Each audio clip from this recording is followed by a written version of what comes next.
வணக்கம் நண்பர்களே.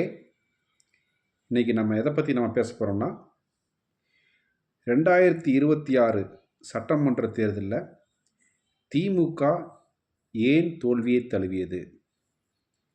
திமுக கிட்டத்தட்ட 72 சீட்டுகளை ஜெயிச்சு கூட்டணி கட்சியினுடன் ஜெயிச்சு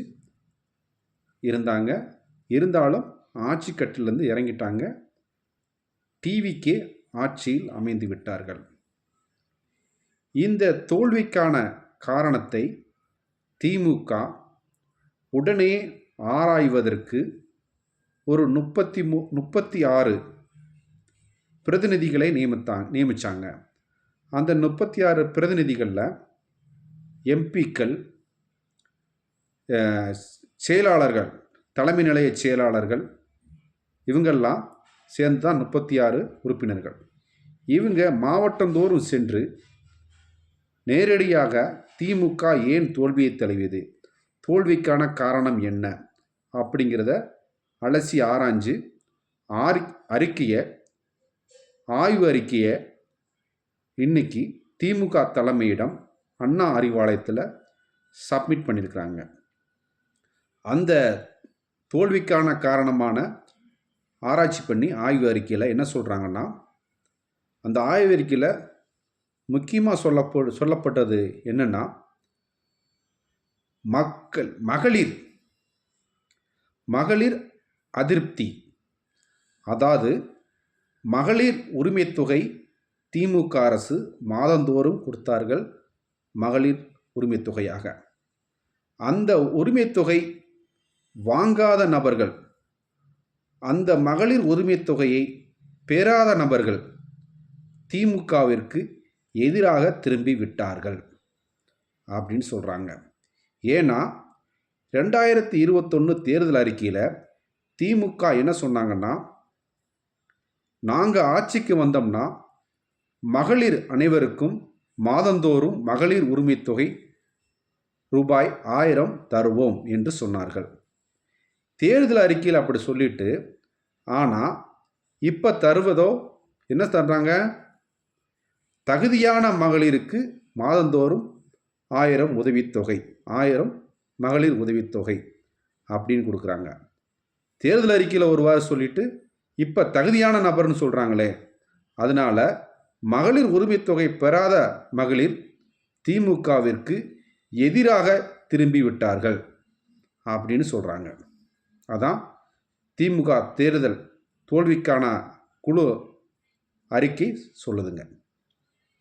இதில் என்ன பியூட்டினா, திமுக அரசு தேர்தல் அறிவிக்கிறதுக்கு ஒரு 2-3 மாதத்துக்கு முன்னாடி அவங்க என்ன பண்ணாங்கன்னா, தேர்தலில் வந்துருச்சுன்னா மகளிருக்கு உரிமை தொகை தர முடியாது, தேர்தல் நன்னடத்தை விதிமுறை வந்துடும் அப்படிங்கிறத வச்சு 3 மாதத்திற்கான மகளிர் உரிமை தொகையை முன்கூட்டியே மகளிருக்கு கொடுக்குறாங்க. 3000 சேர்த்து ப்ளஸ் கோடை விடுமுறையை நல்லபடியாக கழிப்பதற்கு கோடை விடுமுறை செலவாக ஊக்க ஊதியமாக கூட 2000 ரூபாய் சேர்த்து 5000 ரூபாய் உடனடியாக மகளிர் உரிமை தொகை பெறக்கூடிய 1,31,00,000 மகளிருக்கு உடனடியாக கிரெடிட் பண்ணாங்க.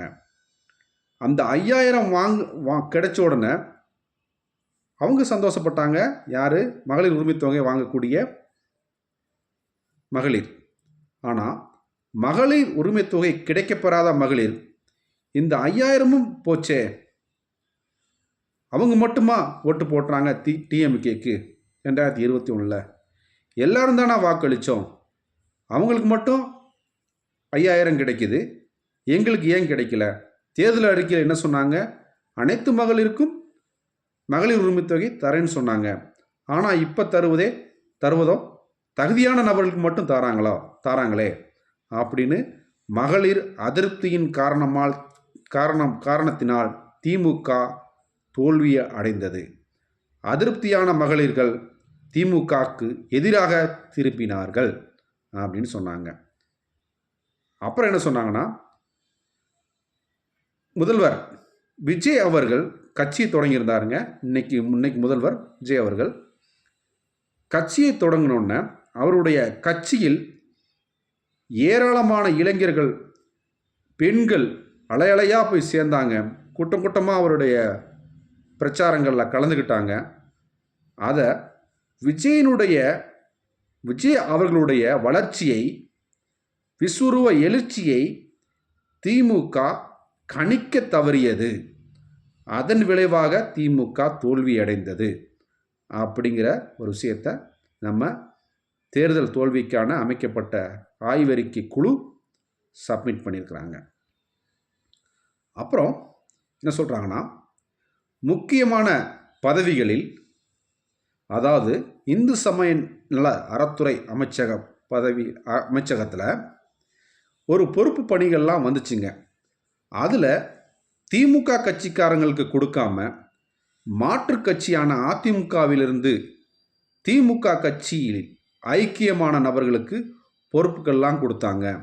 ஆனால் ஆண்டாண்டு காலமாக திமுக விசுவாசிகளுக்கு, கட்சிக்காரங்களுக்கு பொறுப்பு தரலன்னு சொல்லி உட்கட்சி பூசல் தலைவிரித்தி ஆடியது.